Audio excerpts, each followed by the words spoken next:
ఆగ్రా దగ్గర తాజ్ మహల్ చూడటానికి అని చెప్పి ఒక ఫ్యామిలీ వెళ్లారు. అయితే కార్ అక్కడ పార్క్ చేసి వెళ్ళిపోయారు. ఆ కార్ పార్కింగ్ వాళ్ళు అక్కడ సెక్యూరిటీ చెక్ లాగా అన్ని కార్స్ లోకి చూస్తుంటే వాళ్ళు చూసింది ఏంటంటే ఒక కార్ లో 80 ఏళ్ల ముసలి వాళ్ళని కట్టేసి పెట్టేసి వెళ్ళిపోయారంట. అయితే కిటికీలన్నీ క్లోజ్ చేసేసారు. గాలాడక సఫకేషన్ వచ్చేసి లోపల ఆయన స్పృహ తప్పి పడిపోయాడంట. దాన్ని వెంటనే అక్కడ గార్డ్స్ చూసి అక్కడ వాళ్ళతో చెప్పడంతో వెంటనే పోలీసులకి అంబులెన్స్ కి రెండింటికి కాల్ చేసి జనంతా గుమ్ముకూడి వీడియోస్ తీయడం మొదలు పెట్టారు. ఈ లోపు ఒక వ్యక్తి వచ్చాడు, మా నానే అని చెప్పి అతని కారులో వేసుకొని వెళ్ళిపోయాడంట. నా డౌట్ ఏంటంటే ఇది నెగ్లిజెన్స్ కాదు, ఏమీ కాదు. 80 ఏళ్ళు బరువు అయిపోయాడు, బయట చంపాలంటే భయం వేసిందో మరేంటో తెలియదు. ఇలా అయితే కారులో కొన్ని గంటలు వదిలేసి వెళ్ళిపోతే అలా చచ్చిపోతాడేమో అని ప్లాన్ వేసారేమో అని నేనైతే అనుకుంటున్నాను.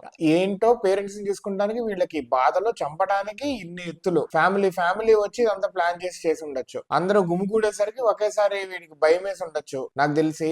అంటే బతికే ఉన్నాడు అని తెలియడంతో ఇలా జరిగింది మొత్తానికి. ఒకవేళ అలా కాదు ఉంటాడులే అని చెప్పి వెళ్ళిపోతే కట్టేసి వెళ్ళటం ఎందుకో, బయటకు వస్తాడని మరి ఇంట్లో వదిలేస్తే ఏమవుతుందనో ఉంటే తెలియదు. కానీ ఇంకా డీటెయిల్స్ అయితే ఏమీ తెలియదు. మొత్తానికి ఆయన మా ఫాదర్ అని చెప్పి వేసుకొని మళ్ళీ క్యాబ్ లో వెళ్ళిపోయాడంట, కార్ లో వెళ్ళిపోయాడంట.